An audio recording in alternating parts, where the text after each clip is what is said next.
오늘 수요예배 주제는 계시입니다. 계시. 하나님은 계시의 하나님이십니다. 하나님은 자기의 때에 자기의 방법으로 자기를 나타내시려고 작정하신 분이십니다. 그래서 하나님을 알기 위해서는 하나님의 방법대로만이 하나님을 알 수 있다는 것이죠.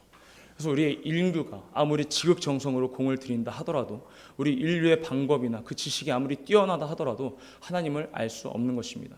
그래서 우리의 신앙은 하나님께서 나타내 주신 대로 보고, 나타내 주신 대로 알고, 나타내 주신 대로 믿는 것, 그것이 바로 우리의 신앙, 계시의 신앙이라는 것이죠. 기독교는 두 가지의 계시가 있습니다. 일반 계시와 특별 계시죠. 일반 계시라는 것은 자연 계시 또는 보편 계시라고 합니다. 그래서 로마서 1장 20절에 보면 하나님의 영원하신 능력과 그 신성이 만물에 다 깃들여져 있다는 거예요. 그래서 하나님이 없다라고 핑계치 못한다는 것입니다. 그리고 로마서 1장 20절 한번 같이 보겠습니다. 로마서 1장 20절입니다. 함께 합독하시겠습니다. 시작. 창세로부터 그의 보이지 아니하는 것들 곧 그의 영원하신 능력과 신성이 그 만드신 만물에 분명히 보여 알게 되나니 그러므로 저희가 핑계치 못할지니라. 아멘. 하나님께서는 만물을 창조하신 창조주십니다. 그리고 만유보다 크신 분이십니다. 여기서 만유보다 크다라고 하는 것은 작고 크다의 그 외형을 얘기하는 것이 아닙니다. 하나님은 영이시기 때문에 외형이 없으신 분이에요. 그런데 왜 만유보다 크다라고 말하느냐? 하나님께서 그 만유를 지으셨기 때문에, 만유보다 크신 것입니다. 자, 우리가 일반 계시, 그 자연 계시를 통해서 하나님을 알 수 있고 느낄 수 있다는 거예요. 그래서 이 우주 만물을 봤을 때 이것이 어떻게 존재할까? 이것은 누군가가 설계를 가지고, 누군가 의도를 가지고 짓지 않으면 이건 존재할 수 없는 것이야 라고 어렴풋하게 알고 있다는 거죠. 누군가는 이걸 만든 것 같은데, 신이라는 존재가 있는 것 같은데, 하나님이라는 존재가 있는 것 같은데 라고 느끼는 정도, 그것이 바로 일반 계시로, 자연 계시로 알게 된다는 것입니다. 예를 들어서 여기서 불이 다 꺼지면 어두워지잖아요. 그때 눈이 가려지고 어두워짐으로 우리가 사물을 찾을 때 더듬으면서 사물을 찾게 됩니다. 이와 마찬가지로 어두운 곳에서 더듬으면서 하나님을 찾고 있다는 거죠. 그래서 과거에 보면 하나님을 만난 그런 경험과 그런 표현들이 가지각색입니다. 왜? 더듬으면서 그 부분만 하나님을 만났기 때문이죠. 부분만 하나님을 만났기 때문에, 그래서 더듬으면서 하나님을 지금 찾고 있다는 것입니다. 일반 계시, 자연 계시는. 그렇다면 그 빛이 여기서 딱 들어옴으로써 우리는 명확하고 뚜렷하게 그 사물을 볼 수 있습니다. 우리가 더듬거리고 하나님을 찾고 있을 때 빛이 오심으로 우리가 하나님을 정확하고 명확하게 뚜렷하게 볼 수 있는 것입니다. 그게 누구십니까? 바로 예수 그리스도십니다. 말씀이 육신이 되어서 인자로 오신 예수 그리스도가 바로 빛으로 오셨기 때문에 그분을 통해서만이 하나님 아버지를 뚜렷하게 볼 수 있다는 것입니다. 그래서 이 예수 그리스도가 바로 특별 계시입니다. 특별 계시. 이 특별 계시에는 성경도 포함되어 있어요. 왜냐? 성경을 통해서, 성경은 그리스도를 가리키고 있단 말이에요.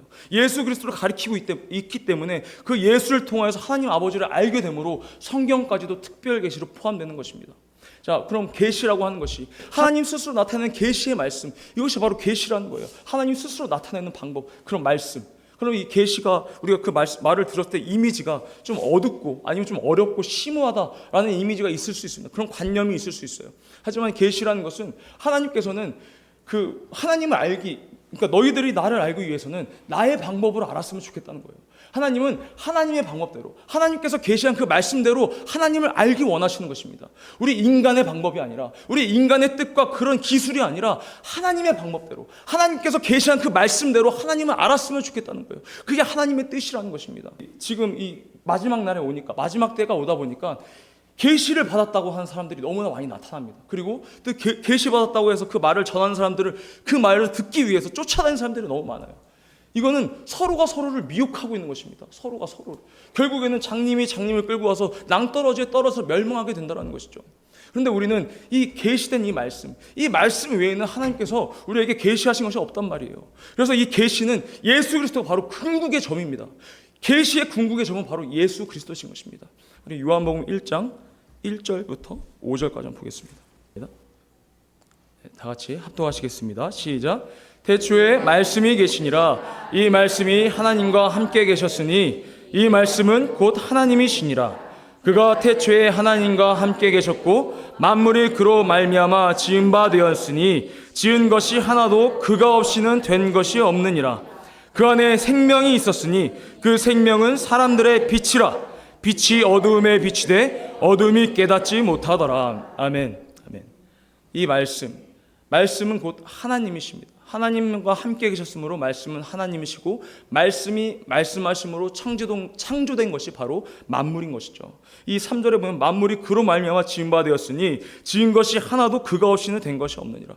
이미 예수 그리스도 이 말씀은 이 태초 이전부터 계셨다는 거예요. 이 말씀이 말씀하심으로 창조된 것이 만물이라는 것입니다. 그 말씀이 누구시냐? 14절 15절 같이 읽어보겠습니다. 시작. 말씀이 육신이 되어 우리 가운데 거하심에 우리가 그 영광을 보니 아버지의 독생자의 영광이요 은혜와 진리가 충만하더라. 요한이 그에 대하여 증거하여 외쳐 가로되 내가 전에 말하기를 내 뒤에 오시는 이가 나보다 앞선 것은 나보다 먼저 계심이니라 한 것이 이 사람을 가리킴이니라 하시나. 아멘. 아멘. 이 요한도 가르치는 거예요. 이 사람이 누굽니까? 바로 예수 그리스도십니다. 예수 그리스도, 이 인자는 바로 하나님이시다라고 지금 이야기하고 있는 거예요. 그래서 이 말씀이 바로 하나님이시라는 것입니다. 우리 예수는 본인을 인자라고 표현하셨어요. 인자라는 뜻은 사람의 아들이라는 것이죠. 사람의 아들. 그러므로 인자께서 그 말씀이신 하나님이 인자의 모습으로 오셔서 우리 이 땅에 나타나셨습니다. 그 인자로 오셔서 우리 인생을 체휼하셨고 또 우리 인생을 긍휼히 여기심으로 우리 인류를 위해서 피 흘려주심으로 우리가 살 길이 마련된 것입니다. 할렐루야. 아멘. 요한복음 3장 13절 15절 한번 보겠습니다. 그러니까 인자로 오셔야지만 우리 인류와 관계가 있다는 거예요. 인자로 오셔야지만. 요한복음 3장 13절에서 15절입니다. 다 같이 읽어보시겠습니다. 시작. 하늘에서 내려온 자 곧 인자 외에는 하늘에 올라간 자가 없느니라. 모세가 광야에서 뱀을 든 것 같이 인자도 들려야 하리니 이는 저를 믿는 자마다 영생을 얻게 하려 하심이니라. 아멘. 14절에 광야에서 뱀을 든 것, 이것이 무엇이죠? 노뱀이죠. 노뱀. 예. 모세가 들었던 그 뱀, 노뱀, 가짜 뱀입니다. 가짜 뱀을 보면 그때 구약시대 때 그 뱀에 물렸던 자들이 다시 살아났습니다. 생명을 얻었습니다. 이처럼 예수께서는 가짜 죄인이에요. 가짜 죄인으로 남의 죄를 가지고 십자가에 매달렸을 때, 그 나무에 매달렸을 때 그 가짜 죄인을 보고 믿는 자들이 바로 영생 생명을 얻게 된다는 것입니다. 이것이 바로 계시와 성취와 하나님의 뜻입니다. 자, 14절 다시 보겠습니다. 모세가 광야에서 뱀을 든 것 같이, 여기까지가 계시라는 것이죠. 여기까지 계시. 그리고 인자도 들려야 하리니, 이것이 바로 예수께서 하신 성취입니다. 성취. 그리고 이는 저를 믿는 자마다 영생을 얻게 하려 하심이니라. 이것이 바로 하나님의 뜻이라는 거예요. 계시만 있고 성취는 없다면 이건 하나님의 아들이라고 할 수 없어요. 계시는 없고 성취만 있어. 그럼 그냥 헛된 죽음일 뿐입니다. 헛된 죽음.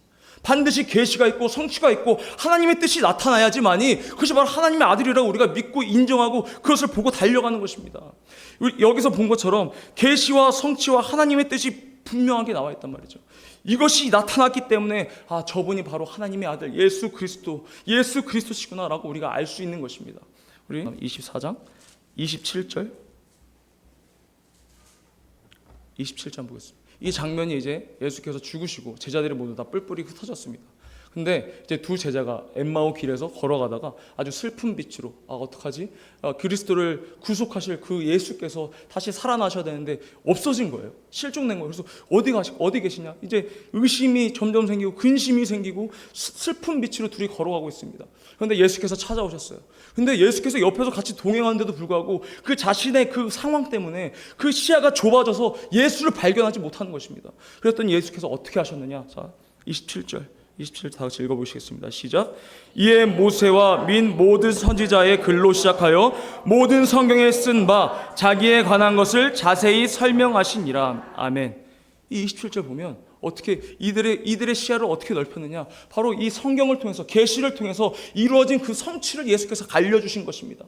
이 성경에 나와 있는 이 계시가 나를 통해서 이렇게 성취되었다는 것을 이 제자들에게 알려주심으로써 제자들이 어떻게 되었느냐? 32절 밑에 32절 함께 보겠습니다. 시작. 저희가 서로 말하되 길에서 우리에게 말씀하시고 우리에게 성경을 풀어주실 때에 우리 속에서 마음이 뜨겁지 아니하더냐 하고 마음이 뜨거워졌다라는 거예요. 마음이 뜨거워졌다는 것은 의심이 사라지고 확실한 믿음이 생겼다는 것입니다. 예수께서 그 계시를 말해주시고 내가 그 계시로 말미암아서 내가 성취했으니 그 성취로 말미암아서 하나님의 뜻을 보고 하나님의 계획을 알라고 예수께서 제자들에게 말씀하셨다는 것이죠. 그렇기 때문에 그 제자들이 확실한 믿음이 생겼다는 거예요. 이제는 슬픈 빛이 아니라 정말 기쁨으로 마음이 뜨거워지고 믿음을 더하여 졌다는 것입니다. 이것이 바로 예수께서 와서 하셨던 일이에요. 그래서 예수께서 다시 그 뒤에 보면 뒷장면을 보면 열한 제자에게도 나타나십니다. 이 열한 제자도 역시 다를 거 없었어요. 의심하고 또 예수께서 나타나셨을 때 정말 기뻐하지만 뭔가 그 확실한 믿음이 없었단 말이죠. 그래서 예수께서 손에 있는 못자국과 발에 있는 목자국을 보여주면서 내가 정말 영으로 나타난 것이 아니라 내가 인자로 다시 왔다. 내가 인자로 다시 부활했다. 너희들 같은 그 인성 그러니까 성질 같은 성질로 나타났다라고 말씀하시는 것입니다. 그런데도 제자들을 믿지 않으니 예수께서 어떻게 하셨느냐? 앞에서 이 물고기를 드셨어요. 배고프다고 하시면서 먹을 것 좀 달라, 내가 먹겠다 하면서 인간이라는 것을, 그러니까 인자로서 부활하셨다는 것을 이 제자들에게 나타내셨습니다. 그러고 나서 44절에 예수께서 하신 일이십니다. 44절 다 같이 44절부터 53절까지 한번 읽어보겠습니다. 시작. 또 이르시되 내가 너희와 함께 있을 때에 너희에게 말한 바 곧 모세의 율법과 선지자의 글과 시편의 나를 가리켜 기록된 모든 것이 이루어져야 하리라 한 말이 이것이라 하시고, 이에 저희 마음을 열어 성경을 깨닫게 하시고, 또 이르시되 이같이 그리스도가 고난을 받고 제3일에 죽은 자 가운데서 살아날 것과 또 그의 이름으로 죄사함을 얻게 하는 회개가 예루살렘으로부터 시작하여 모든 족속에게 전파될 것이 기록되었으니 너희는 이 모든 일의 증인이라. 볼지어다 내가 내 아버지의 약속하신 것을 너희에게 보내리니 너희는 위로부터 능력을 입힐 때까지 이 성에 유하라 하시니라.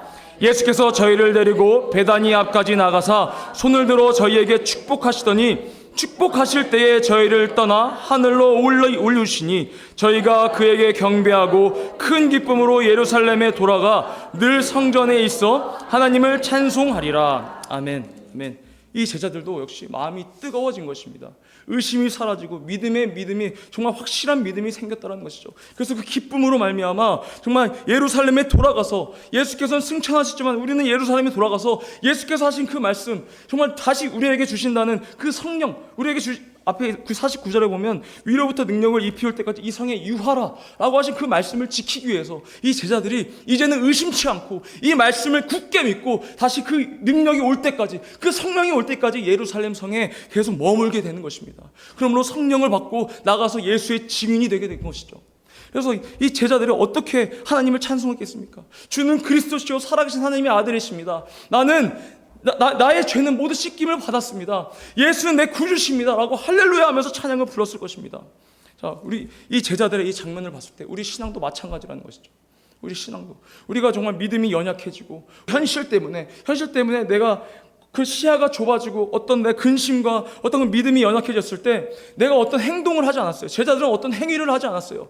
그냥 거기에 머물고 그걸 가지고 있을 때 예수께서 찾아와 주신 것입니다.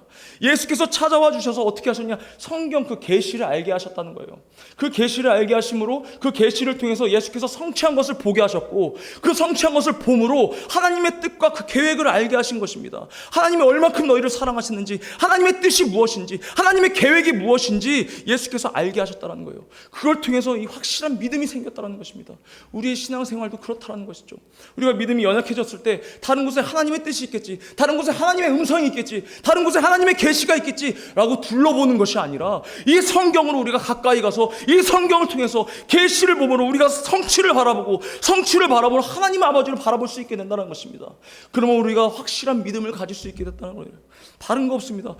하나님께서 우리에게 주신 계시, 그리고 예수께서 이루신 그 성취로 말미암아 하나님께서 우리에게 보여주신 하나님의 뜻, 하나님의 계획, 하나님이 우리에게 주신 그 사랑, 그것을 우리가 알 수 있다는 것이죠.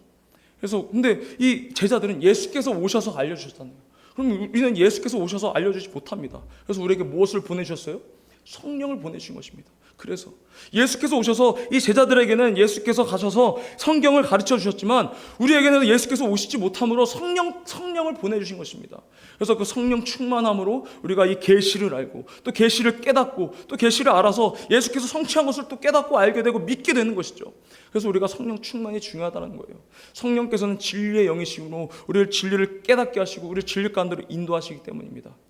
물론 나의 어떤 행위나, 그러니까 믿음이 떨어졌다고 해서 내가 기도 몇 시간 더 열심히 해야지, 아니 금식기도 들어가야지, 어디 기도원 가야지, 물론 그런 것들 때문에 잠깐 동안은 영향을 줄 수 있어요. 내 믿음이 뭔가 회복된 것 같아, 내 믿음이 뭔가 회복된 것 같아, 그런 영향은 줄 수 있어요. 하지만 그것은 변한단 말이죠, 상황에 따라서. 근데 변치 않는 말씀에 우리가 믿음을 줄 수 있다는 게 얼마나 감사합니까? 변하는 것에 믿음을 두는 것이 아니라, 무쌍한 것에 믿음을 두는 것이 아니라 변치 않고 영원한 진리신 이 말씀에 우리가 믿음을 둘 수 있다는 것이, 이 계시의 신앙을 우리가 가질 수 있다는 것이 감사한 것입니다. 우리에게 큰 은혜라는 것이죠. 그래서 우리가 이 성경을 가까이 해야 된다는 것입니다. 이 계시의 말씀을 가까이 하고 예수께서 알려주신 그 성취의 그 진리의 말씀을 또 우리가 가까이 하고, 그걸 통해서 하나님의 뜻과 계획과 하나님 아버지를 알아야 된다는 것이죠. 그래야지만 영생에 이를 수 있다는 것입니다. 그리고 또 하나님을 알면 알게 될수록 어떻게 돼요? 하나님을 더 사랑하게 돼요. 하나님을 알면 알게 될수록 하나님과 더 가까이 있고 싶어요. 하나님을 알면 알게 될수록 하나님과 함께 있고 싶단 말이에요. 그런데 하나님을 알기를 멀리하고 게을리합니다. 나 이 정도 알았으면 됐지. 그럼 그것이 아니라 믿음을 더하여 주시는 것이 바로 하나님의 사랑입니다. 만약에 이 성경 위에 우리의 믿음이 확실한 믿음이 있다면 이 성경을 가까이 함으로 믿음을 더해야 되는 것입니다. 우리가 가까이 하면 가까이 할수록 하나님은 더욱더 성큼성큼 우리에게 다가와 주시는 것입니다.